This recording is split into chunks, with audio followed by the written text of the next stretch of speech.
नमस्कार मंडळी, मी आज तुम्हाला दाखवणार रिबार कपलर जॉईनिंग कशा प्रकारे केलं जातं ते आज तुम्हाला दाखवणार आहे।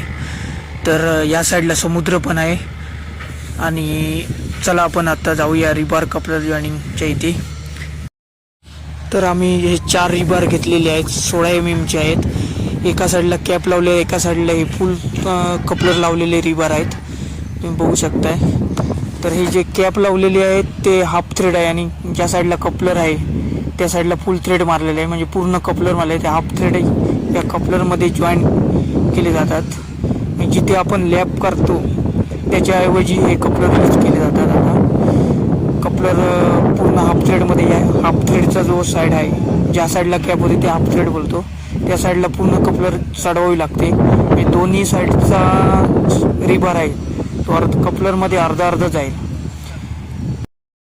तर अशा प्रकारे कपलर ही जॉईन केली जाते कंस्ट्रक्शन लाईनमध्ये। जिथे मोठे मोठे प्रोजेक्ट असतात तिथे अशा प्रकारे कपलर जॉईनिंग यूज केलं जातं, जेणेकरून दोन्ही साईडला जर रिबारला एल मारलेला असेल तर एका साईडला फुल थ्रेड मारला तर कपलर रिबार जागच्या जागावर राहतो आणि फक्त कपलर टाईट केली की काम होतं। त्याच्यामुळे लेबर लोकांची मेहनत पण कमी जाते आणि काम पण फास्ट जातं। अशा प्रकारे तुम्ही पाहू शकता 4 रिबार आम्ही जॉईन करून घेतलेले आहेत। लॅपिंगला अर्धा अर्धा पाऊण तास जातो, तिथे या कपलरमुळे कसं 15 मिनिटामध्ये नाही तर 10 मिनिटामध्ये काम होऊन जातं। त्याच्यामुळे कपलर यूज आता जास्त केली जाते।